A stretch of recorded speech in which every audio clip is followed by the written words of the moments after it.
suci Allah Maha Besar, hikmah jam'iyah Nadatul Ulama telah mencapai seabad lamanya. Sudah seabad sejak kebangkitannya, ulama bersama pengikut-pengikutnya istiqomah dan setia jaga akidah dan sunnah Rasulnya. Alhamdulillah segala puji baginya, ulama bersama pengikut-pengikutnya istiqomah dan setia menjaga agama manusia dan bangsa. Mari kuatkan niat kita, kita bulatkan tekad kita, terus lanjutkan amal kita, mengembangkan hikmah kita. Warahmatullahi wabarakatuh. Al-Fatihah.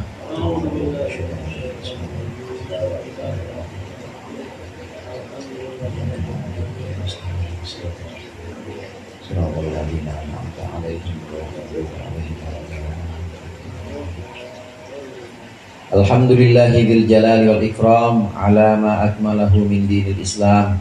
Wassalatu wassalamu ala nabiyyil huda wal rahmah al-mab'uthi bil kitab wal hikmah khatamin nabiyyin wa imamil mursyidin sayyidina Muhammadin wa alihi wa sahbihi wa atba'ihi ajma'in, amma ba'du. Fa inna asdaqal hadithi kitabullah wa khairal hadi hadi Muhammadin sallallahu alaihi wasallam wa syarrul umuri muhdatsatuha wa kullu muhdatsatin bid'ah wa kullu bid'atin dhalalah. Sunat jamaah Majelis Al-Halaqatul Munfarijah, para ustaz, bapak-bapak, hadirin sekalian yang dirahmati Allah. Alhamdulillah malam hari ini kita berkumpul kembali, bertemu kembali di malam yang pertama. Mudah-mudahan ngajinya kita di sini, hadirnya kita di sini mendapat ridha Allah, dan apa yang kita lakukan menjadi sesuatu yang bermanfaat untuk kita dunia akhirat. Amin ya rabbal alamin. Sebelum kita mulai zikir, mari kita lanjutkan pengajian kitab Mau'izatul Mu'minin Khulasah Ihya Ulumuddin. Dalam bahtera rumah tangga yang perlu diperhatikan antara suami dan istri, yang pertama kemarin walimah, hendaklah membuat walimah atau selamatan yang pantas. Kemudian baik akhlak, dua-duanya harus baik antara suami dengan istri, istrinya baik akhlaknya kepada suami, suaminya baik kepada istrinya. Kemudian yang ketiga, hendaklah ada senda gurau antara istri dan suami, jangan pertentangan, jangan tegang antara suami dan istri. Kemudian yang keempat kemarin, walaupun ada senda gurau, tapi janganlah senda gurau ini kebablasan sampai akhirnya menurunkan kehormatan, ya kehormatan istri di depan umum, bercanda, palanya istri toyor-toyor, atau pala suami toyor sama istrinya. Jangan, namanya bercanda yang menurunkan marwah atau menurunkan kehormatan dari masing-masing dia kan. Kemudian yang kelima yang kita baca di sini yang perlu diperhatikan, qala al-mu'allif rahimahullah wa nafa'ana bihi wa bi ulumihi fid dharaini amin. Al-khamisu al-i'tidalu fil ghairati wa huwa alla yataghafala an mabadi'il umuri allati tuhsha ghailuha. Yang kelima, hendaklah bersifat moderat dalam kecemburuan. Maksudnya apa moderat dalam cemburu? Wa huwa alla yataghafala an mabadi'il umur, hendaklah seorang suami ini tidak melalaikan, tidak lalai terhadap prinsip-prinsip perkara allati tuhsha ghailuha, yang dikhawatirkan kerusakannya. Wala yubalighu fi isaati dhanni, dan hendaklah suami tidak terlalu bersuuzon, wa ta'annuti, dan juga menyulitkan istri, wa tajassusil bawatini, dan juga meneliti yang hal-hal yang sifatnya rahasia atau batin itu rahasia. Yang kelima, hendaklah kita bersikap sedang aja cemburunya, jangan cemburu amat, jangan cemburuan amat. Nah di sini batasannya adalah asal kita cemburu, boleh kita cemburu, tapi jangan cemburu dalam hal-hal yang memang tidak dilarang oleh Allah. Ini prinsip-prinsip perkara yang memang tidak prinsip-prinsip perkara yang memang kita tidak khawatir kerusakannya. Contoh misalnya, istri mau pergi ke majelis taklim. Majelis taklim udah ketahuan gurunya guru perempuan atau gurunya guru laki, dan ketahuan pasti orang laki juga, gurunya laki juga rame-rame kan di situ. Nah, maka diperbolehkan, jangan dicemburuin, jangan. Ini namanya moderat atau bersifat sedang dalam cemburu. Cemburu itu boleh, tapi cemburu dalam hal-hal yang sifatnya prinsip, hal-hal yang sifatnya memang haram. Kalau dia pergi ke pasar boncengan sama orang laki, wajib cemburu yang begitu. Tapi kalau dia mau pergi misalnya bagi rapot, ya bolehin aja. Jangan cemburu untuk hal-hal yang sifatnya ini diperbolehkan, mubah, seperti ngaji. Kemudian dia ke pasar, kebetulan juga di pasar itu ada temennya, maka itu tidak diperbolehkan. Kenapa tidak diperbolehkan? Karena ini justru akan menyulitkan perempuan. Jadi kemana-mana dikekang seperti burung dalam sangkar, kata kalau peribahasa begitu. Meskipun sangkarnya emas, nggak bisa kemana-mana, lama-lama dia kabur juga, soalnya terlalu dikekang. Dan juga janganlah kita terlalu menelisik, terlalu kita mencari-cari hal yang sifatnya ini rahasia. Rahasia yang dimaksud dengan rahasia di sini sebenarnya kalau toh kita nggak ulik-ulik, kalau toh kita nggak cari-cari, yaitu nggak bakal berpengaruh dan nggak penting juga. Tapi sengaja kita cari-cari, dicari catatan-catatannya, dicari dulu nomor handphonenya siapa aja yang dia simpen, ada mantannya, padahal cuma assalamualaikum doang. Nah, ini namanya sesuatu yang sifatnya udah nggak perlu kita pikirkan, udah lewat, dan memang tidak perlu dicurigai. Nah, yang seperti ini tidak usah dilakukan oleh suami. Kalau sudah tidak ada kecurigaan atau sudah tidak ada satu yang sifatnya haram dilakukan sama dia, kelihatan zohirnya, nyata-nyata dia nggak melakukan itu, udah nggak usah diulik-ulik, nggak usah diteliti-teliti. Justru itu akan menyulitkan dia. Orang kan kalau kita juga jadi suami kan kalau disuuzonin mulu, negatif mulu kan nggak mau juga. Nah, begitu juga kita terhadap istri, jangan terlalu mengulik-ulik, jangan terlalu mencari-cari yang sifatnya ini memang ada di dalam atau rahasia. Yang zohirnya aja lihat, zohirnya dia bikinin kopi kita, zohirnya tidur ya tiap malam sama kita, terus pulang selalu ada dia. Ya kalau udah begitu udah yang dasar-dasar gitu, yang prinsip-prinsip itu udah kepenuhan, semuanya udah terpenuhi, udah nggak usah cari-cari yang lain. Cukup kita lihat zohirnya dia emang ada terus di rumah, zohirnya dia emang melayani kita terus, udah nggak usah dicari-cari. Ini fotonya siapa nih? Jangan, nggak usah, biarin aja, udah biarin. Yang penting dia ada terus di samping kita.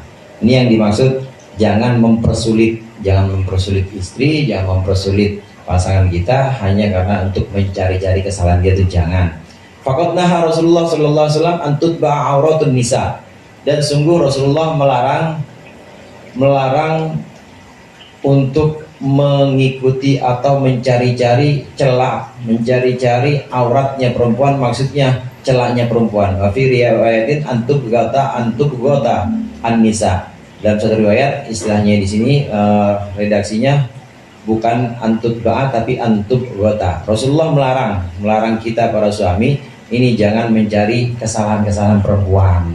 Kalau udah kelihatan emang hari-harinya melayani kita terus, hari-harinya kita dimasakin, anaknya juga, anak kita maksudnya, yang ngurusin dia, pakaian juga yang ngurusin dia, udah cukup itu aja, nggak usah dicari-cari kesalahan. Nggak boleh, kalau Rasulullah dilarang. Jangan kita mencari kesalahan, mencari aib-aib dari istri-istri kita, jangan. Walamma qadima Rasulullah sallallahu alaihi wasallam min safarihi qala qabla dukhul Madinah. Dan ketika Rasulullah sampai dari perjalanan beliau berkata sebelum masuk Madinah, la tatrukun nisa alailan, janganlah kalian mengintai perempuan lailan di malam hari. Fa khalafahu rajulani fasabaqa fara'a kullu wahidin fi manzilihi ma yakrahu. Maka kemudian tidak taat kepada Rasulullah dua orang laki-laki, dan dia langsung menyusul atau dia langsung masuk. Setiap orang dari dua itu masuk ke rumahnya, Fa fara'a ma kullu wahidin fi manzilihi ma yakrahu, maka dia melihat sesuatu yang tidak diinginkan. Ini ketika Rasulullah sampai dari satu perjalanan dari perang Tabuk, saudara. Dari perang Tabuk, ini kan rombongan masuk Madinah udah selesai. Nah pada waktu itu masuknya malam. Yang dilakukan oleh Rasulullah, pesan Rasulullah, jangan dulu masuk rumah, ntar aja besok pagi masuk rumahnya. Kenapa? Biar perempuan-perempuan, biar para istri itu tahu, biar para istri itu dengar kabar bahwa kita ini udah pada datang dan mereka mempersiapkan semuanya. Kalau yang seperti itu dilanggar, Rasulullah udah pesen jangan jangan buru-buru dan jangan diintai istri kamu di rumah kamu, jangan nanti-nanti aja. Itu berarti pesan Rasulullah untuk memberikan kesempatan buat para istri yang ditinggal perang itu untuk beresin rumah dulu. Tapi ada di antara pasukan Rasulullah ada 2 orang yang nggak taat. Akhirnya dia masuk aja. Akhirnya dia ngelihat di rumah sesuatu yang dia nggak diinginkan. Berantakan tuh rumahnya. Orang belum siap-siap, semuanya segala jemuran, ada ya ada kancu segala macam dijemur, maksudnya berantakan. Yang namanya gak ada suami ya dipikir nggak ada yang masuk, gak ada tamu, gak ada apa. Kan suami gue juga lagi pergi, gak bakal ada tamu, biarin aja berantakan banget. Maka melihat sesuatu yang tidak diinginkan. Maksudnya di sini hendaklah kita memberikan waktu, mempersiapkan, dan jangan seperti orang yang curiga, pengen datang buru-buru dan sengaja pengen mergokin dia atau cari-cari kesalahan dia. Rumah ditinggal berantakan, dicari kesalahannya. Ada gosokan belum digosok, numpuk, dicari kesalahannya, jangan.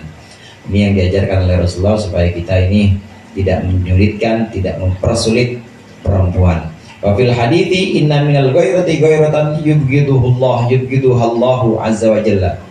Dan sebagian dari cemburu ada kecemburuan yang Allah tidak suka.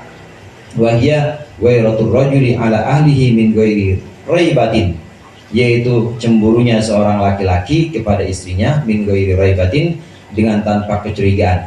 Lianna dzalika min su'il dhanni, karena yang demikian itu termasuk suudzon alladzi nuhina anhu, yang kita dilarang darinya. Sabda Rasulullah SAW, ada cemburu yang Allah nggak suka. Cemburunya laki-laki kepada istrinya, tapi cemburu pada sesuatu yang tidak perlu dicurigai. Bini kita jalan sama bapaknya, nggak masa kita curigaiin? Nah itu nggak boleh tuh. Bini kita jalan sama adiknya, adik sama bapak kan tuh mahram. Nah lain hal kalau bini kita jalan sama ipar, maksudnya sama abang kita, sama adik kita, itu bukan mahram. Wajib cemburu yang begitu, karena ipar itu bukan mahram. Bukan mahram itu artinya orang asing. Kalau dengan mahramnya, bini kita jalan sama bapaknya sendiri, bini kita jalan sama adiknya, bini kita jalan sama bapak kita sendiri sama mertuanya, nggak usah dicemburuin. Dia mau umroh kek, habis umroh mau ke Yerusalem kek, mau ke ini Turki, ya orang sama mahramnya diperbolehkan. Itu namanya cemburu yang tidak pada tempatnya. Hal-hal yang sebenarnya diperbolehkan, ya orang dia jalan memang bukan dengan ajnabi, bukan dengan orang yang bukan mahramnya, ini diperbolehkan. Nah kita tidak boleh cemburu. Kalau kita cemburu bagaimana? Kalau kita cemburu, itulah kecemburuan yang dilarang dan Allah nggak suka. Kenapa Allah nggak suka? Cemburu bukan pada tempatnya. Pergi ke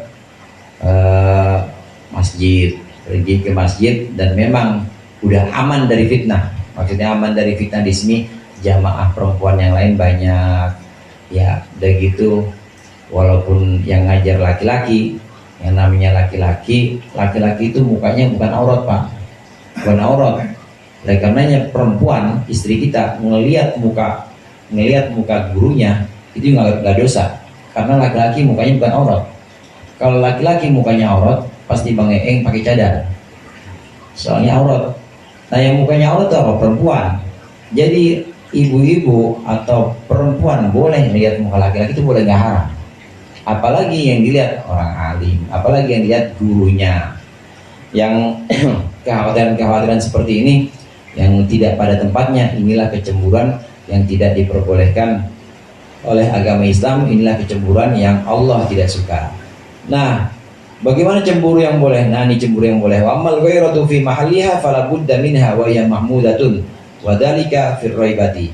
Adapun cemburu yang pada tempatnya, maka itu harus, tidak boleh tidak, maksudnya harus. Wa hiya mahmudatun, dan itu terpuji. Wa dzalika fi raibati, dan itu adalah dalam sesuatu yang mencurigakan. Jalan dengan orang asing bukan mahram. Sepupu bukan mahram loh Pak. Sepupu itu bukan mahram. Jadi bapak di sini atau misalnya sama Naj, ya punya sepupu ya, punya sepupu itu bukan mahram. Jadi kalau sepupunya perempuan, maka itu nggak boleh berduaan, nggak boleh berduaan. Istrinya Naj ini punya sepupunya dia laki, jalan berduaan Naj wajar dan boleh cemburu karena sepupu bukan mahram. Walaupun dia sama-sama bapaknya adik kakak, kalau sepupu gitu ya, bapaknya adik kakak, karena bukan mahram. Batasan yang bukan mahram itu orang-orang yang boleh dinikahi. Sepupu itu boleh dinikahi dalam Islam. Kalau mahram tidak boleh dinikahi, tapi kalau sepupu boleh dinikahi. Dan yang boleh dinikahi menurut madhab Imam Syafi'i, inilah orang-orang yang batal wudhunya. Sepupu batal wudhunya, kemudian ipar batal wudhunya. Apalagi yang batal wudhunya? Hah? Ya, istri mah gak usah cemburu sama istri, orang kita jalan sama istri. Ini lagi ngomong orang lain, orang yang bukan halalnya kita, yang gak halal sama kita. Ya, ipar, sepupu itu bukan mahram semuanya, itu orang asing, karena itu boleh dinikahin. Asalnya itu adalah boleh dinikahin sama dia orang asing atau ajnabi. Nah, yang seperti ini kita cemburu kepada sepupu, cemburu kepada ipar, ini boleh. Inilah cemburu yang pada tempatnya, ini boleh ya. Jadi sepupu itu bahaya juga. Sepupu juga bahaya juga. Demikian juga ipar juga, itu juga bahaya juga. Ada di Kebayoran juga begitu ya, saya nggak sebut dah orangnya, tapi itu ipar sama ipar habis dicerai, akhirnya dia pacaran kawin lagi ya, ipar sama ipar itu padahal ada yang begitu. Makanya di sini cemburu kepada ipar, cemburu kepada sepupu, apalagi cemburu kepada tetangga boleh. Cemburu sama tetangga di sesuatu yang sifatnya ini memang terlarang, sesuatu yang sifatnya memang diharamkan dalam agama Islam, maka suami boleh cemburu, asal jangan tidak pada tempatnya. Wa kana qad adina Rasulullah sallallahu alaihi wasallam lin nisa'i fi huduril masjid siyama fil idain. Rasulullah sallallahu alaihi wasallam mengizinkan istri-istri beliau, mengizinkan para perempuan untuk hadir di masjid, lebih-lebih pada hari raya Idul Fitri, Idul Adha boleh. Fal khuruju lil masjid mubahun, karena keluar dari masjid itu boleh, keluar menuju masjid itu boleh. Lil atil afifati, untuk perempuan yang bisa menjaga kehormatan. Afifah itu bisa menjaga kehormatan. Mubahun biridho zawjiha, ini diperbolehkan kalau suaminya ridho. Walakinnal qu'uda aslamu, tetapi diem di rumah itu lebih selamat dari fitnah. Ada catatannya di sini, asal suaminya ridho ngizinin, maka boleh silakan pergi ke masjid. Kuncinya di situ. Kunci yang kedua, boleh keluar ke masjid. Ini kalau perempuan ini memang perempuan yang memang bisa menjaga harga dirinya. Afifah di sini perempuan-perempuan yang memang bisa menjaga kehormatannya. Dari dandanannya kan ketahuan. Ya, dia dandan menornya kalau di kamar doang. Tapi kalau keluar rumah justru nggak dandan. Pakaiannya keluar rumah juga seadanya. Minyak wangi nggak dipakai. Pakainya kapan? Ntar malam Jumat pakainya dia. Pakainya waktu di kamar doang. Ini namanya perempuan-perempuan yang bisa menjaga harga diri. Untuk perempuan yang bisa menjaga harga diri dan suaminya ridho kalau dia keluar, ngizinin kalau dia keluar, maka diperbolehkan keluar ke masjid ketika memang aman dari fitnah. Kalau tidak aman dari fitnah, kiranya di masjid itu justru menimbulkan huru hara, orang-orang justru imamnya justru ciu-ciu gitu sama dia, maka nggak usah pergi, nggak usah bolehin. Yang bagi antakhruja illa limuhimmin, wallahu a'lam bishawab. Mudah-mudahan bermanfaat.